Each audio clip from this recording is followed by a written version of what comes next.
Economy, खेल, तकनीक, talent, innovation, cinema, लंबी लिस्ट है जिसमें भारत अब विश्व शिखर पर दिखाई दे रहा है।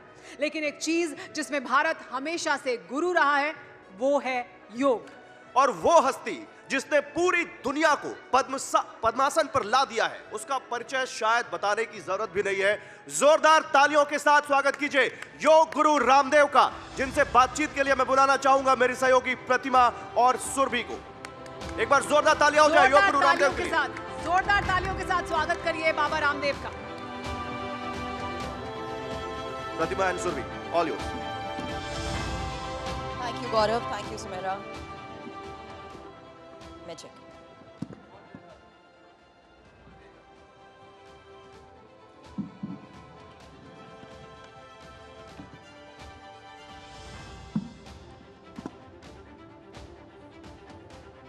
तो जोरदार तालियों के साथ एक बार फिर से स्वागत करिए स्वामी रामदेव का TV9 के इस खास मंच पर। और ये तालियां रुकनी नहीं चाहिए, क्योंकि योग, आयुर्वेद और स्वदेशी क्रांति करने के बाद अब शिक्षा, चिकित्सा और अनुसंधान की 3 क्रांतियां जिन्होंने अपने हाथ में ली हैं, उनका नाम है स्वामी रामदेव। एक बार फिर से जोरदार तालियों के साथ करिए शुरुआत। स्वामी जी, आप तो पूरी दुनिया को योग सिखा चुके हैं, बॉलीवुड से लेकर हॉलीवुड तक, और कई बड़ी ऐसी मल्टीनेशनल कंपनीज हैं जिनको आपने शीर्षासन करा दिया, और अब तो आप मैडम तुसाद भी पहुंच गए हैं। तो इसीलिए हमने इस सेशन का नाम रखा है ग्लोबल स्वामी, ठीक है? अब योग और आयुर्वेद, स्वदेशी और भारत का सनातन धर्म और हमारी ऋषियों की जो सनातन विरासत है, विकास तो हमारा ग्लोबल हो ही रहा है। सनातन की विरासत के साथ विकास, जिसको मैं कहता हूँ संस्कृति मूलक समृद्धि, निवृत्ति मूलक प्रवृत्ति और पुरुषार्थ मूलक हमारा ये परमार्थ। और जिस तरह से भारत पूरे विश्व का न केवल राजनीतिक दृष्टि से आज विश्व के सबसे बड़े पॉपुलर नेता हमारे आदरणीय नरेंद्र मोदी जी हैं। राजनीतिक दृष्टि से, यदि नेतृत्व की दृष्टि से गिनाया जाए तो भारत आज विश्व का नेतृत्व इस रूप में कर रहा है कि सबसे लोकप्रिय हमारे नेता हैं। आर्थिक दृष्टि से आने वाले 10 सालों में मैं आश्वस्त हूं कि भारत तीसरे नहीं दूसरे, और यदि देश के लोग पुरुषार्थ करें तो आने वाले 2047 का हमें इंतजार नहीं करना पड़ेगा। हम 2035-40 तक ही विश्व की प्रथम आर्थिक महाशक्ति भी बन सकते हैं। वो सामर्थ्य हमारे देश में है, और उसी सामर्थ्य को हम जगाते हैं, बढ़ाते हैं, लोगों को कहते हैं भाई सुबह सुबह योग करो, आपकी प्रोडक्टिविटी बढ़ेगी। अब लोग जो मुटिया जाते हैं तो थोड़े फिर डोल मोल होने लगते हैं ना, तो हम लोगों को पतला भी करते हैं, लोगों का बीपी शुगर ठीक करते हैं, उसको कंट्रोल ही नहीं, उसको क्योर करते हैं। मॉडर्न मेडिकल साइंस अभी तक जहाँ नहीं पहुँचा, उससे आगे हमने योग का आयुर्वेद को पहुँचाया है। तो आज योग है, आयुर्वेद है, सनातन है, भारत है, वो पूरा ही ग्लोबल हो रहा है। और आपकी समिट का नाम ही ग्लोबल समिट है। तो इसमें अब ये जो ग्लोबलाइजेशन का जो दौर है, उसमें भारत का ग्लोबल होना वो भारत की नियति है, भारत का सामर्थ्य भी है, और उसी सामर्थ्य को हम बढ़ा रहे हैं। इसीलिए ग्लोबल स्वामी, ये कैसा नाम लगा आपको, ये तो बस बता ही दीजिए, क्योंकि आगे ग्लोबली आपके जो विजन है उस पर चर्चा करूंगी। TV9 जो है जो कुछ करता है वह श्रेष्ठतम ही करता है। एक बार जोरदार अभिनंदन है TV9 के लिए भी, हमारे भाई जो है हेमंत शर्मा जी के लिए, वरुण जी के लिए, और जो पूरी, क्योंकि सुरभि जी से तो मेरा लगभग 2 दशकों का एक आत्मीय संबंध है, प्रेम है। और प्रतिमा भी, एक तो वो प्रतिमाएं हैं जो चलती फिरती नहीं है, लेकिन ये चलती फिरती प्रतिमा है। और हमें ऐसे प्रतिमान घड़ने हैं, ऐसे काम करने। भारत में माना कि कुछ लोग प्रमाद भी करते हैं, अलग बात है कि उसके ऊपर अलग प्रकार की टिप्पणियां राजनीतिक दृष्टि से हो जाती हैं, क्योंकि धर्म की, अध्यात्म की, सनातन की जो राजनीतिक व्याख्या है, जो इससे थोड़ी देर पहले भी हो रही थी और बाद में भी होगी, वो अलग होती है। लेकिन देश में कुछ लोग प्रमाद भी करते हैं, माना कुछ लोग देश में नशा और अति नशा भी करते हैं, कुछ लोग जो है ड्रग एडिक्ट भी हैं, माना कि कुछ लोग बहुत डिस्ट्रैक्टिव हैं, कुछ लोग डिप्रेशन में हैं, अलग अलग तरह की चीजें हैं। कुछ लोग अभी बुजुर्ग हो चुके हैं, बेबस हैं, असहाय हैं, लाचार हैं, उनकी हमें सेवा भी करनी है। कुछ बच्चे भी हैं, लेकिन 100 करोड़ से ज्यादा इस देश के अंदर वर्किंग हैंड्स हैं। यदि वो पतंजलि की तरह सृजन करें, आज मैं आपके सामने बैठा हूं, 35 साल पहले जब हरिद्वार में गया था, मेरे पास 1 रुपए भी नहीं था, जिसको गांव की भाषा में बोलते हैं ना, फूटी कौड़ी नहीं थी। हमने शून्य से सृजन किया और आज प्रथम 1 लाख करोड़ और उसके बाद में 5 लाख करोड़ का सामर्थ्य, साम्राज्य, सेवा के लिए, ये सारा अर्थ परमार्थ के लिए, प्रॉस्पेरिटी फॉर चैरिटी का यदि किसी ने प्रतिमान गढ़ा तो वो भी पतंजलि। बहुत लोगों को दिखता है, अरे बाबा के पास तो बहुत ऐश्वर्य है, क्या बाबा के पास एम्पायर है। ये बाबा का एम्पायर नहीं। इसी एम्पायर को लेकर कुछ फैक्ट सामने रखूंगी, लेकिन उससे पहले, क्योंकि हमने ग्लोबल स्वामी कहा है और आप ग्लोबल इंस्पिरेशन बन चुके हैं, आज कुछ निजी सवाल आपसे करना चाहूंगी इस लिहाज से, क्योंकि जहां से आपने शुरुआत की है वो है सैयद अलीपुर गांव। गवर्नमेंट स्कूल में आप पढ़े हैं, गुरुकुल में आप पढ़े हैं, तो वो जो संकट, संघर्ष और आज जिस हम ग्लोबल स्वामी से बात कर रहे हैं, ये जो बदलाव आपने देखे हैं समय के लिहाज से और जो संघर्ष आपका रहा है, उसे साझा करिए।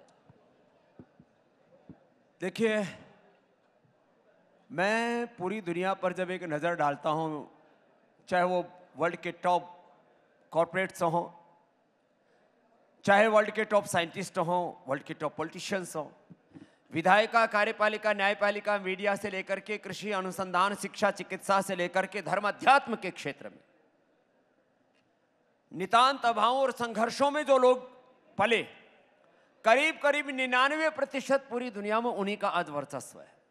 तो संघर्ष, पुरुषार्थ, चुनौतियों के बीच में, चाहे हिमालय जैसी बाधाएं क्यों ना खड़े हों आगे सामने, उनके बीच में जिन्होंने कभी हार नहीं मानी, जैसे वाजपेयी जी कहते थे, हार नहीं मानूंगा, राह नहीं ठानूंगा, तो ऐसे हम चरे वेती सबको इस संकल्प से जुड़ना होगा। और मैं तो एक ही बात कहता हूं, ये सच है कि मैंने कभी नहीं सोचा था कि इस देश में करोड़ों लोग मुझसे इतना प्यार करेंगे। अभी मैंने टीवी 9 का उदाहरण दिया, कुछ दिन पहले टीवी 9 जो है वो उसका उदय हुआ था और 20-25 साल से अखाड़े में अखाड़ची जमे हुए थे, आपने एक नया प्रतिमान गढ़ा। ऐसे ही जिस धर्म के क्षेत्र में, अध्यात्म के क्षेत्र में, योग के क्षेत्र में हम आए तो वहां तो बड़े बड़े पहले से ही शंकराचार्य बड़े बड़े धुरंधर थे और हमको लोग धक्का मार के साइड में कर दिया करते, क्योंकि वैसे भी बोले मंदिर का पेट और बाबा का गेट दूर से ही दिखता है। ऐसी हालात थी और ऐसे परिवेश में हम ने आकर के यहाँ अपने सेवाएं शुरू की। आज मेन स्ट्रीम मीडिया के अलावा सोशल मीडिया में 1.25 करोड़ से के करीब लोग मुझे फेसबुक पर फॉलो करते हैं, 1 करोड़ से ज्यादा लोग मुझे यूट्यूब पर फॉलो करते हैं। 800 करोड़ से ज्यादा बार मेरे वीडियोस को देखा गया, 800 करोड़ से ज्यादा बार। नहीं तो बाबाओं को, अरे बोले बाबा है छोड़ो ना, पढ़ा रहने दो ना, अब कहते हैं अरे बाबा है जरा देखो ना क्या बोल रहे हैं। तो ये चीज करने के लिए यदि मैं पहले बच्चा था तब 5 बजे उठता था, गुरुकुल में गया तब 4 बजे उठता था, तो आज मैं 3 बजे उठता हूं। आज भी 3 बजे का उठा हुआ यहां पर पहुंचा हूं और रोज रात को 10 बजे तक 18 से 20 घंटे मेरी रोज की दिनचर्या है कि मैं भारत माता की सेवा, उसी को अपना धर्म समझता हूं। मैं समझता हूं ये बात यदि पूरे देश में आ जाए। आप जब अपने फॉलोअर्स की बात कर रहे हैं ना, तो मुझे पूरा यकीन है आपके कुछ फॉलोअर्स यहाँ पर भी हैं जो आपके वीडियोस देखते हैं, आपको फॉलो करते हैं, आपका योगा सीखना चाहते हैं, क्योंकि कई क्षेत्रों में उनकी मदद हुई है। लेकिन बात जब हम पतंजलि के प्रोडक्ट्स की करते हैं तो हम देसी घी तक तो ठीक था, फिर देसी परिधान पर भी आ गए, डेयरी प्रोडक्ट्स तक ठीक था, फिर उसके बाद हमने देखा ब्यूटी प्रोडक्ट्स भी आ गए। कुछ छोड़ा है बाबा रामदेव? नहीं, देखो लक्ष्य क्या है आपका? लक्ष्य है ये भारत विश्व की राजनीतिक महाशक्ति बने, आर्थिक महाशक्ति बने। हम कब तक पराधीनताओं की बेड़ियों में, जंजीरों में जकड़े रहेंगे? देखो 15 अगस्त 1947 को देश राजनीतिक दृष्टि से आजाद हुआ और अब तो इसके पूरे प्रूफ आपको सोशल मीडिया में भी मिल जाएंगे। कोई नेट के ऊपर सर्च करेगा तो एक ईस्ट इंडिया कंपनी से लेकर के ब्रिटिशर्स ने ही करीब 1 1000 लाख करोड़ रुपए की लूट की इस देश में आर्थिक दृष्टि से। जो मुगलों ने लूटा और तबाह किया देश को, और आर्थिक से ज्यादा सांस्कृतिक वैचारिक दृष्टि से जो देश का नुकसान पहुंचाया, जिन मुगलों को हम महान कहते हैं, बाबर, अकबर को बड़े पोलाइट तरीके से लोग पेश करते हैं, लेकिन वो भी बड़ा शातिर था। बाबर हो या अकबर हो, औरंगजेब हो या बहादुर शाह जफर, खैर वो तो बहुत ही कायर कमजोर बुज़दिल निकला, भाग करके रंगून चला गया, भेज दिया गया, जो भी था। बाबर से लेकर के, अकबर से लेकर के औरंगजेब तक आप देखिए जरा, हजारों हजारों देश की माँ बहन बेटियों को हरमों में रखा करते थे जी। है उन हरामखोर मुगलों को बहुत से लोग अपना आइडियल मानते हैं। तो मैं समझता हूं इस देश के अंदर हमें आइडियल मानना चाहिए भगवान राम को, भगवान कृष्ण को, हनुमान को, शिव को, गौतम कणाद, जैमिनी, पाणिनि, पतंजलि को, भगवान बुद्ध को, महावीर को, और अपने पूर्वजों को आदर्श मान करके उन पूर्वजों की तरह हमें पुरुषार्थ करके ना, वो प्रतिभान घड़ करके देश के लिए योगदान देना चाहिए। और मैं उसको दे रहा हूं, और ये कह रहा हूं कि मैं एक सन्यासी होकर के, जिसको कुछ नहीं चाहिए, वो इतना कर रहा हूं। तो भाई आपके तो बाल बच्चे भी, आने वाली पीढ़ियां भी है, आप कुछ करोगे तो आपके कुलवंश का गौरव बढ़ेगा, आपका यश बढ़ेगा।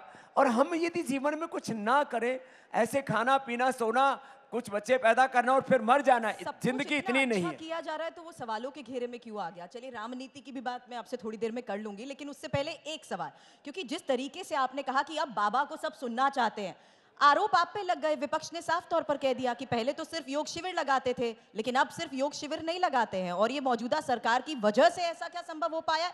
ऐसा सवाल उठ जाता है। अजय बताओ सुरभि जी, आप पत्रकार लोग बड़े खोजी होते हो, हमने कोई 1 रुपए का फायदा इस सत्ता से लिया हो? आपका कार्यक्रम का नाम ही सत्ता है, अब आपने थोड़ा उसको और जो है ग्लैमराइज कर दिया है। सत्ता से हमने 1 रुपए का फायदा नहीं लिया, न पद्मश्री, न पद्म भूषण, न पद्म विभूषण, न भारत रत्न। मैं क्योंकि मानता हूं जो भारत में पैदा हुआ, हर एक देश की मिट्टी का यहां पर जो पैदा वो भारत रत्न है, जन्म से हम भारत रत्न है। हमने ना सत्ता से कोई सम्मान लिया, न सत्ता से कोई प्रोजेक्ट लिया, न सत्ता से कोई फेवर लिया। लेकिन मैं इतना तो ये तो मानता हूं कि ये सत्ता धर्म विरोधी नहीं है, ये सत्ता राष्ट्र विरोधी नहीं है, योग आयुर्वेद की विरोधी नहीं है। तो ऐसी सत्ता होनी चाहिए देश में। तो आपकी नजर में यही इतिहास में भी झलकता है, इसलिए आप कह रहे हैं कि अकबर का गुणगान होता? नहीं, मैं कहता हूं कि महान हमारे पूर्वजों के इतिहास को न पढ़ा करके 80% यहाँ पर मुगलों को, ब्रिटिशर्स को, और जिन लोगों ने इस देश की सांस्कृतिक, वैचारिक, आर्थिक, राजनीतिक बहुत तरह से हानियां की, उनको यहाँ पर बहुत ज्यादा महिमा मंडित किया गया, और अपने जो रियल हीरो थे इस देश के, उनको बिसराया गया। तो वापस इस देश को, अपने अतीत के गौरव को अपने साथ में लेकर के वर्तमान में प्रचंड पुरुषार्थ करते हुए भारत को एक स्वर्ण युग की ओर ले जाना है। अब वो गवर्नमेंट जो है उसको विकसित भारत का नाम देती है, वो उनका एक राजनीतिक एक लक्ष्य हो सकता है, लेकिन हर भारतीय का लक्ष्य होना चाहिए। कोई एक सत्ता देश को कहीं नहीं ले जा सकती। समाज, राष्ट्र का जो नागरिक है वो देश की असली ताकत होता है, और मैं उस नागरिक के अंदर भारत का भविष्य देखता हूं। चलिए, सत्ता की सरगर्मी के बीच किस तरीके से विपक्ष को और नेताओं को योग करना चाहिए अपना स्ट्रेस कम करने के लिए, उस पर भी बात करूंगी। लेकिन उससे पहले राम मंदिर आप भी गए, कैसा लगा आपको? 550 साल बाद राम लौट आए हैं, अब राम राज्य कैसा लगा? देखिए, राम मंदिर में प्राण प्रतिष्ठा वह भारत की एक सांस्कृतिक, धार्मिक, आध्यात्मिक आजादी का एक महापर्व था।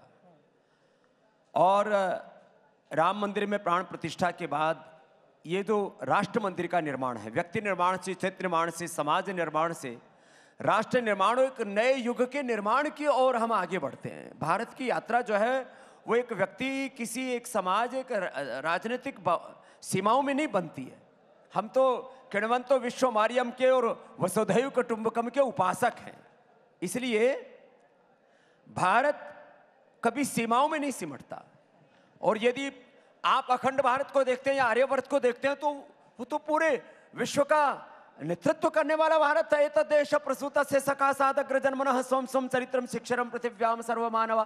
तो मैंने राम मंदिर में प्राण प्रतिष्ठा कि उस अवसर पर सौभाग्य था, मैं वहीं सामने था, भगवान का जो मंदिर का जो मुख्य द्वार है उसके सामने बैठे हुए थे हम, पूज्य मुरारी बापू और हमारे सभी महान संत। तो वह भारत का एक अविस्मरणीय, ऐतिहासिक और बहुत ही भावुकता भरा क्षण था। मैं ओंकार निराकार गायत्री का उपासक हूँ, तब भी जिस तरह से प्रथम विग्रह का दर्शन किया तो करीब आधे घंटे तक मेरी आंखों से अश्रुपात होता रहा। वो एक, अब उसमें कोई राजनीति ढूंढे वो उनका विषय है। जो सौभाग्य आपको प्राप्त हुआ वो विपक्ष के नेताओं को भी प्राप्त हो सकता था, लेकिन सच सम्मान उन्होंने न्योता ठुकरा दिया। अब उस पर यह कहा जाना कि जो राम मंदिर की प्राण प्रतिष्ठा में नहीं गया वो राम विरोधी है, आप मानते हैं? देखो, अब कोई सौभाग्य को दुर्भाग्य में बदले तब उसके दुर्दिनों को कौन टाल सकता है। तो भारत राम, कृष्ण, हनुमान, शिव और हमारी सनातनी संस्कृति के बहुत दिव्य आयाम हैं। अब लोग कह रहे हैं कि जो राम का नहीं वो किसी काम का नहीं, तो ये राजनीतिक दृष्टि से कुछ नारे हो सकते हैं, लेकिन ये सच है कि राम मंदिर का विरोध इसको या किसी भी तरह से, अभी भी मैं थोड़ी देर पहले देख रहा था, राजनीतिक दृष्टि से कुछ लोग बातें करते हैं कि राम मंदिर का शिखर नहीं बना, मंदिर भगवान का शरीर होता है और उस पर जो है अभी भी मजदूर काम कर रहे हैं। अरे ये सारी सृष्टि भगवान का जीवंत विग्रह है। This whole universe is a live expression of Almighty. यस्य भूमि प्रमांतरिक्षम उतोदरम दिव्यम यश्चक्रे मूर्धारम तस्मै ज्येष्ठाय ब्रह्मणे नमः। और जो प्राण प्रतिष्ठा होती है वो मंदिर की दीवारों में नहीं होती, छत में नहीं होती, शिखर में नहीं होती। प्राण प्रतिष्ठा तो भगवान के विग्रह में होती है, प्रतिमा जी भगवान की प्रतिमा में होती है। अब कौन इन नादान लोगों को समझाए, मैं मूर्ख कह दूंगा तो विवाद हो जाएगा। बिल्कुल, लेकिन इन्हीं सवालों के बीच में उस उत्सुकता में सवाल ये भी आ गया है कि काशी में भोलेनाथ और मथुरा में कन्हैया अपने मूल स्थान पर कब आएंगे? तो भोलेनाथ कोई काशी में नहीं आएंगे, कृष्ण कन्हैया मथुरा वृंदावन में है तो मक्का मदीना में आएंगे। ये तो भैया ये भगवान की भूमि है, तो भगवान अपनी भूमि पर विराजेंगे और वो हमारा गौरव है। किसी ने मक्का मदीना पर विवाद किया, किसी ने वेटिकन सिटी पर विवाद किया, क्यों मथुरा वृंदावन पर विवाद करते हैं, क्यों काशी विश्वनाथ में विवाद करते हैं? भगवान इनको सद्बुद्धि दे, नहीं तो इनको सदगति दे, मोक्ष जिनको आप सद्बुद्धि देने के लिए कह रहे हैं ना, वो कह रहे हैं मुस्लिम धर्मगुरु कि हमारे सब्र का इम्तिहान लिया जा रहा है। देखो, एक है भारत का राजनीतिक संविधान, एक भारत का है सांस्कृतिक संविधान। भगवान राम, भगवान कृष्ण, भगवान शिव, ये देश के सांस्कृतिक संविधान है, विधान है, और ये भारत के भाग्य विधाता हैं, ये भारत के प्राण प्रदाता हैं। भारत वहीं से शुरू होता है और उन्हीं में पूरा होता है। बात की ये जो पूरी लीला है, ये तो लीला है। इसी में जिस तरीके से मुस्लिम धर्मगुरुओं का प्रतिमा ने नाम लिया, बकायदा चेतावनी दी गई, ये कह दिया गया कि सब्र का बांध ना टूटे, तो उन्हें बता दीजिए कौन सा योग करना चाहिए, क्योंकि वो तो ये भी कह चुके हैं कि जो अपने आप को बाबर और जो है औरंगजेब का मुगलों का वंशधर मानते हैं उनको आपत्ति है। बाकी जितने यहाँ मुसलमान हैं 99.99% यहाँ जो मुसलमान है वो राम कृष्ण की संतान है, वो ऋषियों की संतान है। हमारे मजावा लोग हो सकते, पूर्वज तो अलग नहीं हो सकते, तो अपने पुरखों का अपमान करने वालों को आप क्या कहेंगे? तो भगवान उनको भी सद्बुद्धि दे। बाकी जो है उनकी आधी दाढ़ी गई, मूछ गई, कहीं पूछ भी ना चली जाए। बात पे उत्तराखंड की करना चाहूंगी। वहां पर यूनिफॉर्म सिविल कोड लागू हो गया, पूरे देश में लागू होना चाहिए, इसको लेकर लंबी बहस चली। एक देश, एक कानून, एक समान अधिकार, एक समानता का भाव देश में क्यों नहीं होना चाहिए? एक देश में दो झंडे, दो कानून, ये जो पूरा दोगलापन कैसे चल सकता है? तो एक देश में एक विधान होना ही चाहिए। तो समान नागरिक संहिता ये तो हमारे संविधान की मूलभूत भावना है। संविधान की जो आत्मा, the soul aspect of our constitution is equality. तो और यही हमारा वेद का भी उद्घोष है, एकत्व मनुपश्यतः सहनाओ, तो एकत्व सह अस्तित्व और सामंजस्य, हार्मनी, परस्पर भावयन्तः श्रेयः परमावाप्स्यथ यत्र विश्वम भवत्येक नीडम। तो संविधान की मूल आत्मा के अनुरूप है समान नागरिक संहिता, और स्वामी जी, उसका प्रारंभ उत्तराखंड से हुआ है। मैं आश्वस्त हूं कि धीरे धीरे पूरे देश के राज्यों में, पूरे देश में समान नागरिक संहिता ही नहीं होनी चाहिए, समान नागरिक संहिता भी होनी चाहिए, जनसंख्या नियंत्रण भी होना चाहिए, और इस देश के अंदर सभी दिशाओं से सबको एक स्वर से यह मानना चाहिए, हमारी मजहबी मान्यताएं जो भी हो, हम भारतीय होने का गौरव अनुभव करें, राष्ट्र धर्म को, राष्ट्रहित को सर्वोपरि माने। सत्ताएं आएंगी और जाएंगी, देश तो सदा से था, सदा है और सदा रहेगा, तो उससे बड़ा कुछ नहीं हो सकता। स्वामी जी, लेकिन इस विजन को आसानी से क्यों नहीं समझा जा सकता? क्यों आखिर फिर ओवैसी साहब ये कहते हैं कि ये यूनिफॉर्म सिविल कोड नहीं है बल्कि हिंदू कोड बिल है, हिंदू राष्ट्र बनाने की ये तैयारी है? अरे भाई, ओबीसी तो उल्टा दिमाग का आदमी है, पता नहीं से कौन सी घड़ी नक्षत्र में पैदा हुआ, और उसके पुरखों ने भी देश के साथ धोखा किया। वो भी अच्छा क्या है, जो जितना उल्टा बोले उतना हेडलाइंस में बना रहता है, और अच्छा है ओबीसी जितना अच्छा, जितना ज्यादा ओबीसी बोलता है उतना ही ज्यादा मोदी जी को फायदा होता है। इसलिए काफी पॉलिटिक्स में लोग उनको बीजेपी की बी टीम भी कहते हैं, मैं नहीं कह रहा हूं। तो वो बी टीम ओबीसी जितना उल्टा बोलेगा उतना नरेंद्र मोदी जी का फायदा होगा, और वो जो मुसलमानों का पोलराइजेशन है उसको तोड़ता है, उसको रोकता है। जो मुसलमानों के पुरोधा बने हुए हैं उनसे उनको छटका देता है, तो अच्छा है। मतलब अगर वोट मोदी जी के बढ़ रहे हैं, पॉपुलैरिटी मोदी जी की बढ़ रहे हैं, तो कहीं ना कहीं इनडायरेक्टली हेल्प कर रहे हैं। बीटी में अच्छी बात है, बीटी में उनका भी योगदान रहना चाहिए। तो ओबीसी जी अपना योगदान दे रहे हैं, उसमें राहुल गांधी जी भी अपना योगदान दे रहे हैं, उसमें बहुत सारे ऐसे राजनीतिक लोग तो आप ये कह रहे हैं बीजेपी के साथ मिले हुए हैं ओवैसी जी? नहीं, मैं कह रहा हूं आज मोदी जी की जो लोकप्रियता है उनका अपना पुरुषार्थ तो है ही, इसमें बहुत सारे विपक्ष के नेताओं को जो सनातन को कीड़े मकोड़े बोलते हैं, जो भगवान रामकृष्ण को अपशब्द कहते हैं, जो अलग अलग प्रकार से भारत और भारतीयता के ऊपर प्रश्न खड़े करते हैं, तो इसी जो मोदी जी को पता नहीं उनकी जाति के ऊपर, उनके माता पिता के ऊपर, उनके जीवन के ऊपर कई तरह से, तो जितना भी कुछ हो रहा है ना भाई, मोदी जी की 400 पार जो आए या ना आए, यदि ये सारे विपक्ष वाले ऐसे उल्टे पुल्टे बोलते रहे तो फिर तो 400 पार लगी जाएंगे। देखिए, आरएसएस कह रही है कि जहां तक बात हिंदू राष्ट्र की है, सिर्फ सांस्कृतिक अवधारणा है, इसे संवैधानिक मान्यता की जरूरत नहीं है। इस पर आपका क्या विचार? देखिए, आप उसको ऐसा बोलिए, भारत एक सनातन राष्ट्र है, सनातन माने जो शाश्वत है, भारत एक आध्यात्मिक राष्ट्र है, इसमें कोई विवाद नहीं है।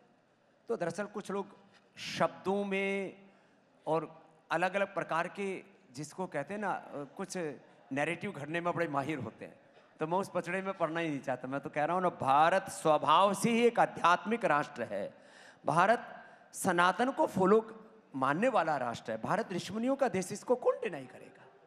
और हिंदू राष्ट्र से मतलब ये तो है नहीं कि यहाँ से मुसलमानों को, ईसाइयों को या किसी और मतावलंबी को खदेड़ दिया जाएगा। भारत में तो सदा सदा से सारी संस्कृतियाँ बढ़ी हैं, पली हैं, पोषित हुई हैं। और आपको मैं एक बात बताना चाहता हूँ, इस्लाम के जो मूल सिद्धांत है, ईसाइयत के जो मूल सिद्धांत है, और जितने भी पूरी दुनिया में विचारधाराओं के नाम पर जो भी पूरा एक आइडियोलॉजिकल थॉट प्रोसेस जो भी है, उसका जो मूल है वो भारत है, तो इसमें तो कोई प्रश्न नहीं। इस आइडियोलॉजिकल थॉट प्रोसेस को एक नरेटिव क्यों कह दिया जाता है? लेकिन अब मैं सवाल उस आधार पर आपसे कर रही हूँ क्योंकि आपके शिष्य हैं, और पंडित धीरेन्द्र शास्त्री का मैं यह नाम इसलिए ले रही हूँ क्योंकि उनका एक स्टेटमेंट कोट करना चाहती हूँ। वो खुले मन से ये बात कहते हैं कि आप मेरा साथ दो, मैं भारत को हिंदू राष्ट्र बना दूंगा। अब संविधान में तो भारत को सेक्युलर राष्ट्र लिखा गया है, तो क्या संविधान में भी बदलाव करवा देंगे? नहीं, देखिए, ऐसा है, उत्साह में बातें कहना अलग बात होती है, वो उत्साह सभी में को होना ही चाहिए। भारत एक पंथ निरपेक्ष राष्ट्र है। जो ये धर्मनिरपेक्ष शब्द बोलते हैं ना, वो बड़े अविवेकी लोग हैं। कभी धर्म, अब जैसे ये माइक है, मैं इससे बोल रहा हूँ, ये धर्म है।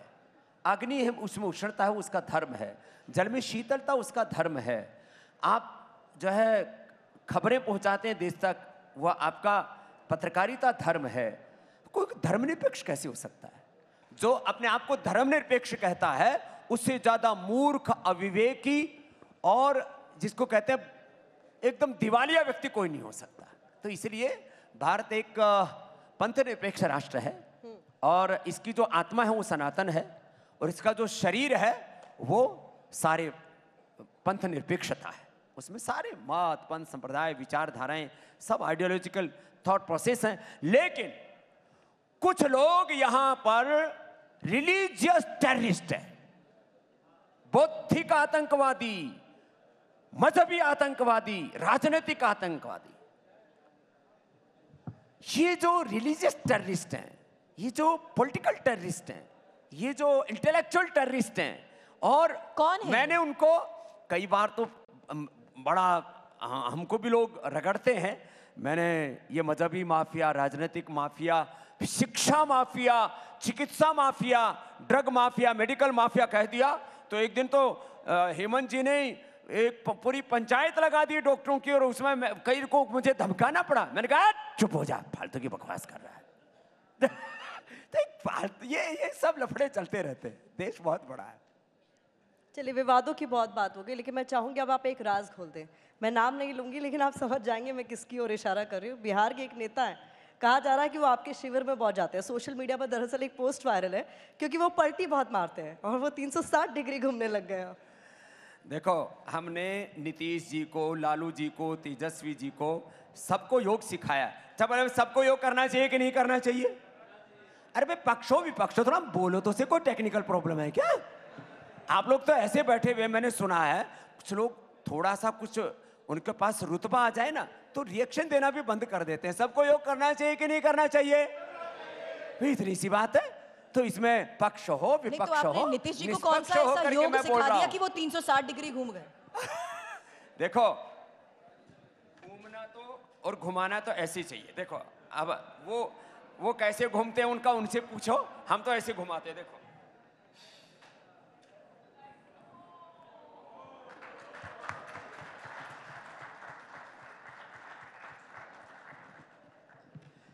तो सबको योग करना चाहिए। और मैं आपको बोलता हूं, जो है वो लालू जी भी योग तो करते थे, बीच बीच में थोड़ा उल्टा करना शुरू कर दिया, तो फिर थोड़ा सा जो है अब ये तो करना ही चाहिए ना। आजकल तेजस्वी सही योग कर रहा है। उस लड़के की देखो, मैं किसी की ना निंदा करने आया हूं ना स्तुति करने आया हूं। मैंने पहले आपको बोल दिया था, आप देखो मुझे पक्ष विपक्ष में नहीं, मुझे निष्पक्ष रखना। लेकिन तेजस्वी जो है जिस तरह से बिहार में निकला है, वो लाखों लोग उसको सुनने आ रहे हैं, उस लड़के को। तो मैं तो चाहता हूं देश में, प्रधानमंत्री जी खुद कहते हैं कि सत्ता पक्ष के साथ विपक्ष भी देश में मजबूत होना चाहिए, यही लोकतंत्र है। यात्रा पर तो एक और नेता निकले हैं, राहुल गांधी। उनकी फिटनेस कैसी लगी आपको? राहुल गांधी जी की फिजिकल फिटनेस बहुत अच्छी है। पॉलिटिकल फिटनेस के लिए प्रयत्न कर रहे हैं और प्रयत्न करने का सबको अधिकार है। हालांकि मार्शल आर्ट भी सीख चुके हैं, योग, फिटनेस राहुल गांधी की भी है। हालांकि क्या उनके लिए कोई राजयोग है? उनके लिए कोई राजयोग है क्या? उनको आपने इधर आमंत्रित नहीं किया। देखो, ये भी आपने पक्षपात किया। शायद यात्रा में होंगे इसलिए। दीजिए ना, अब आप मेरे सामने हैं तो मार्शल आर्ट वो सीख चुके हैं और फिटनेस के बलबूते जिस तरीके से यात्रा पर वो निकले हैं, अब बाबा जी की भी अगर मार्शल आर्ट हमें यहाँ देखने को मिल जाए तो मुझे लगता है कुछ राहुल भी इससे देखो, अभी मार्शल आर्ट भी दिखाऊंगा आपको। राहुल गांधी जी ने जो पहली यात्रा की दक्षिण से और उत्तर की ओर, उसका फायदा हुआ उनको। आज उनका राजनीतिक वजूद बच गया क्योंकि कर्नाटक और तेलंगाना वो जीत गए। तो नहीं कल्याण कृत कश्चित दुर्गतिम तात गच्छति। जो भी कोई पुरुषार्थ करता उसको कुछ तो फल मिलता ही है। यदि राहुल गांधी यात्रा न करते तो कर्नाटक और तेलंगाना इनके हाथ में ना आते। तो अभी भी हाथ पैर मार रहे हैं, सबको अधिकार है इसमें। जहां तक अब देखो फिटनेस की बात है तो आपने मेरे साथ बहुत योगा किया, पहले इधर आओ। और अब सुनो, आप लोगों को भी एक बात कहता हूं, ये ठीक है ये बतियाना, ये सब इंटरव्यू देना, हेडलाइंस बनाना। हेडलाइंस तो हम 10 मिनट में 10 बना सकते हैं, लेकिन फिर उस बाद में फिर उसको झेलना बड़ा मुश्किल हो जाता है। तो लेकिन ये वाला जो कार्यक्रम है ना, भारत के व्यक्ति को देखो 55 में भी बचपन जैसी स्फूर्ति होनी चाहिए। अब हम लोग जो है बचपन में भी बचपन जैसी स्फूर्ति रखते हैं। इधर आओ। ये हेमंत जी, इनके तो हेमंत जी की तो पूरी चांदी हो रखी है। ये जो हेमंत जी है ना हमारे, ये हमको पता नहीं क्या क्या करवाएंगे। देखो, एक तो इतनी फिटनेस होनी चाहिए, आप जैसे ऐसे खड़े हो ना तो 1 सेकंड में ये ऐसे हो जाए, ऐसे खड़े ही नहीं होना। आप हाथों के बल, जैसे पैरों के बल चलते हैं तो हाथों के बल चल भी पाए ऐसे। जोरदार तालियां। और जो है जहां तक फिटनेस की बात है तो मैं ही संभाल लेता हूं माइक। देखो, अब इतनी फिटनेस होनी चाहिए कि आप ऐसे, माइक बीच में ही, जोरदार तालियां। ये फिटनेस होनी चाहिए। और ये फिटनेस पाने के लिए आपको योग करना पड़ता है। अब हनुमान जी का नाम तो सब लेते हो, हनुमान चालीसा तो पढ़ते हो। हनुमान चालीसा हनुमान दंड के साथ पढ़नी चाहिए। जय हनुमान ज्ञान गुण सागर, जय कपीस लोक उजागर, रामदूत अंजनी पुत्र पवन सुत नामा। ऐसे करो, ये ऐसे करनी चाहिए। इसको कहते हैं फिटनेस। तो ये है हमारा देसी व्यायाम। और जो इसको करता है ना, इसको ऐसे रहना चाहिए। तालियां। और शीर्षासन, लोगों से सीधे बैलेंस नहीं बढ़ता, लेचर पचर चलते रहते। ये बैलेंस रहना चाहिए ऐसे। जोरदार तालियां। तो अब ये संतुलन पाने के लिए सुबह मेहनत करनी पड़ती है। लेकिन तालियां बजाने के लिए मेहनत नहीं करनी पड़ेगी, बल्कि ये भी एक बहुत अच्छा। तो देखो, ताली बजाने से किसी का सत्कार और आपका उपचार भी हो जाता है।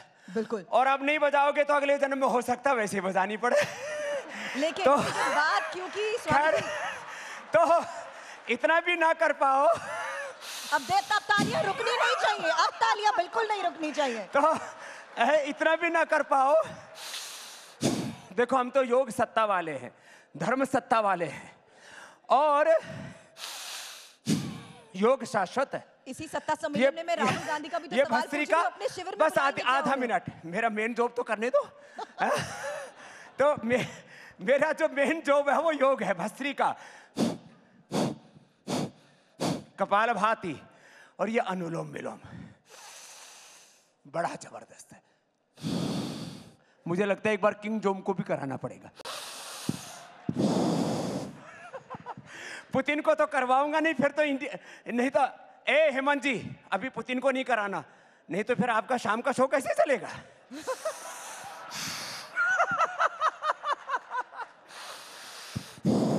हम योग वाले हैं, इंडिया टीवी टीवी 9 युद्ध वाला भी है।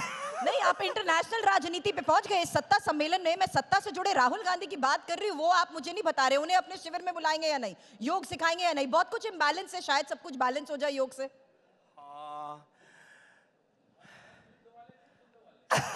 युद्ध वाले भी हैं, योग वाले भी हैं, बुद्ध वाले हैं, आप शुद्ध भी हैं, बुद्ध भी हैं, शुद्ध भी हैं।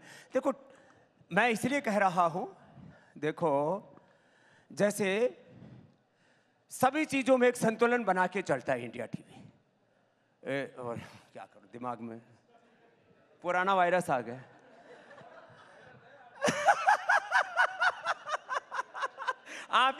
आप ही उसके जन्मदाता है, तो भाग्य विधाता। तो मैं आपसे बात कह रहा था, एक संतुलन, समाचार हो, युद्ध हो, शुद्ध हो, बुद्ध हो, योग हो, सत्ता हो, धर्म सत्ता हो, राज सत्ता हो, ये तो एक हमारा जीवन। योग भी क्या कहता है? समत्वम योग उच्यते, योगः कर्मसु कौशलम। योग जो है हमें संतुलन ही सिखाता है, इसलिए जीवन में संतुलन बना रहना चाहिए। हमारे आहार में, विचार में, वाणी में, व्यवहार में, स्वभाव में, संबंधों में, आचरण में, जहां भी हम हो, हमने बैलेंस खो दिया तो उल्टा पुल्टा हो जाएगा। ये बैलेंस जो आपने बनाया है ना, इसीलिए मैं आज ये भी कहना चाहती हूँ कि मैं बात कर रही हूँ इस वक्त 1 लाख करोड़ मार्केट कैप वाले बाबा से। ऐसे बाबा जिनके साथ फॉरेन इन्वेस्टर्स हैं, इंटरनेशनल टॉप इन्वेस्टर्स आपके साथ हैं। तो ग्लोबल स्वामी जी, ये जो संतुलन आपने बना रखा है, जरा ये भी बता दीजिए कि किस विजन के साथ अब आप आगे बढ़ रहे हैं, और उसमें शिक्षा की आजादी का थोड़ी देर पहले आपने मेरे सामने जिक्र किया। हाँ, ये भी मैं कहना चाहूंगा। अभी 1 लाख करोड़ से आगे 5 लाख करोड़ का हमारा लक्ष्य है। कितना? 5 लाख करोड़। और ये हम करेंगे और आप देखेंगे विद इन 5 इयर्स। और लक्ष्य क्या है? 1 लाख से ज्यादा क्षमता वाला आवासीय गुरुकुल बनाना, विश्वविद्यालय बनाना। 15 अगस्त 1947 को राजनीतिक आजादी तो मिल गई, लेकिन 1835 में जो मैकाले इंडियन एजुकेशन एक्ट के नाम पर जो शिक्षा की गुलामी की नींव रख करके गया, उसको हमने चारों तरफ फैला रखा, उसको पूरा पोषण दिया है, पुष्ट किया है। तो हम अभी भारतीय शिक्षा बोर्ड के माध्यम से इस शिक्षा की गुलामी को खत्म करेंगे, चिकित्सा की गुलामी को खत्म करेंगे। और लक्ष्य है हमारा कि यह भारत जो विश्व का नेतृत्व करता रहा है अलग अलग दिशाओं में, तो धर्म में, अध्यात्म में, शिक्षा में, चिकित्सा में, चरित्र में तो कम से कम भारत से पूरी दुनिया सीखे। उस भारत को बनाने के लिए स्वामी रामदेव एक एक पल जीता है, जीता रहेगा। और आने वाले 20-25 वर्षों में सारी दुनिया में सर्वाधिक किसी को फॉलो करने वाले लोग होंगे तो भारत को फॉलो करने वाले लोग होंगे, सनातन धर्म को फॉलो करने वाले। क्या बात है, जोरदार तालियां। इस्लाम या ईसाइयत को नहीं। इस्लाम और ईसाइयत तो अपनी सीमाओं में भी सिकुड़ रहा है वहां पर भी, लेकिन क्योंकि यह सार्वभौमिक और वैज्ञानिक शाश्वत सत्य है सनातन धर्म, अब इसकी जय जयकार होगी। और ये सनातन का गौरव काल है, इसलिए मैं तो सभी से कहूंगा, हम सब को मिल करके ऐसा जीवन जीना चाहिए कि हम सब इस सनातन को अपने जीवन में अपना करके ऐसा जिएं कि सारी दुनिया हमारे पीछे चलने में गौरव अनुभव करे। जोरदार तालियां बाबा रामदेव के लिए। और जो हमारा अगला सेगमेंट है, आखिरी सेगमेंट है बाबा रामदेव, मुझे पूरा यकीन है कि यहाँ बैठी ऑडियंस भी चाहेगी Baba Ramdev rapid fire questions का आंसर दे। चाहेंगे आप लोग ये सभी? जोरदार तालियां हो जाए एक बार। ये 2 कार्ड्स आपके लेफ्ट में हैं, देखिए, इन्हीं को उठा के बस आपने ये जवाब देना। आपको कहना कुछ नहीं है, बोलना नहीं है, बस या यस या या इसके बैक yes साइड या पर no। है नो। दूसरी तरफ नो। अच्छा, आप मुझे डिक्टेट करोगे? हम सवाल बस रखेंगे, आपको अच्छा, यस या नो बताना है। चलिए भाई, तो हमको कोई डिक्टेट आज तक कर ना सका, लेकिन आज देखते हैं क्या होता है। चलिए तो पहला सवाल, सीधा सवाल। जवाहरलाल नेहरू दूरदर्शी प्रधानमंत्री थे? सवासन। चलो, हाँ। अरविंद केजरीवाल ईमानदार तालियां नेता नहीं है। रुकनी चाहिए। अगला। अरविंद केजरीवाल ईमानदार नेता। कैमरा पे दिखाइए एक बार जो भी आपका जवाब है, कैमरा अरे पे। कैमरा में तो ऐसे कैमरे मत पर दिखाओ। यस दिख रहा है। मैंने ऐसे किया। यहाँ आपका कार्ड भी पलट मामला रहा है। देखो, मैं तो ऐसे और ऐसे कर रहा हूँ। जब ऐसे करो या ऐसे करो तब उसको यस नो समझना, बाकी समझना कुछ उलट पुलट आसन हो रहा है। आपका बैलेंस यही नजर आ रहा है बाबा। तो आपको नहीं लगता कि अगर सब कुछ इम्बैलेंस है तो आपको योग सिखा देना चाहिए कि वो कौन सा ऐसा योग करे कि कुछ बैलेंस हो सके? लेकिन अब एक और तीसरा सवाल मैं आपसे कर रही हूँ रैपिड फायर में, जहां तीसरा सवाल है कि भारत से काला धन खत्म हो चुका है? नहीं, अभी काला धन खत्म होने में बहुत आप पुरुषार्थ कैमरे करना पर दिखा पड़ेगा। देखो, काला धन एक प्रोसेस से जनरेट होता है। हम ये कहें कि मोदी जी एक दिन में सारा काला धन खत्म कर देंगे, काला धन तो इसी देश में पैदा होता है। ऐसे सिस्टम, ऐसा प्रोसेस, इस तरह की पूरी एक इकोनॉमिक ट्रांसपेरेंसी मोदी जी लेकर के आए हैं, डिजिटलाइज कर दिया। आज ट्रेसेबिलिटी इतनी तो हो ये गई है। चैलेंज फिर मनमोहन सिंह के सामने भी था, वो कैसे खत्म कर सकते थे? हाँ, तो उनको खामियाजा भुगतना पड़ा। और मोदी जी ने काफी हद तक हमारे पूरे अर्थतंत्र को, राजनीतिक तंत्र को, उसको पारदर्शिता उसमें लेकर के आए हैं। जो भी वो बेनिफिट पास ऑन करते हैं, लाभार्थी करोड़ों की संख्या में इसलिए तो हुए कि उन्होंने उस राजनीतिक भ्रष्टाचार को कम किया, खत्म किया। ठीक है, रैपिड फायर के अगले सवाल के लिए तैयार है आप लोग? जोश इतना कम क्यों है आप लोगों का? काशी मथुरा के लिए आंदोलन होना चाहिए या नहीं? काशी मथुरा के लिए आंदोलन नहीं होना चाहिए। काशी मथुरा के लिए सारे मुसलमानों को खुद आकर के खड़ा होना चाहिए। यस या नो? कि भाई राम और कृष्ण हमारे वंशज हैं और हम उनके वंशज हैं, राम कृष्ण के, उनका मंदिर बनना ही चाहिए। ये पहल मुसलमानों को करनी चाहिए। यस। चलिए, बहुत बहुत शुक्रिया TV9 भारतवर्ष के इस मंच पर हमारे साथ जुड़ने के लिए। और ये तालियां प्लीज बिल्कुल भी रुकनी नहीं चाहिए, क्योंकि जिस अंदाज में आज स्वामी रामदेव ने बड़ी बेबाकी से ये जो जवाब दिए हैं और सत्ता की सरगर्मी के बीच जो योग सिखाया है, वो TV9 की फिर से जय जयकार हो। TV9 ग्लोबल भी हो रहा है और जिस तरह से आपने सत्ता को, धर्म सत्ता को और सारी व्यवस्था को एक बुलंदी देने के लिए एक बुलंद आवाज यहां से दे रहे हैं, उसके लिए हमारे सारे विद्वान और विदुषी, हमारे एंकर्स को, हमारे हेमंत शर्मा जी जो सदा बाहर हैं, मैं इनको हेमंत शर्मा जी को कभी कभी सदा बसंत है, सदा बसंत, सदा बहार है। बहुत बहुत धन्यवाद, बहुत बहुत प्रणाम। बोलो भारत माता की।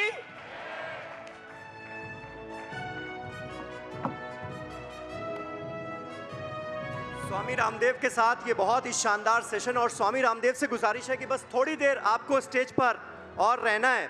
मैं गुजारिश करूंगा TV9 ग्रुप साउथ के COO विक्रम जी से कि वो स्वामी रामदेव का शॉल पहनाकर सम्मान करें। मंच पर प्लीज आएं।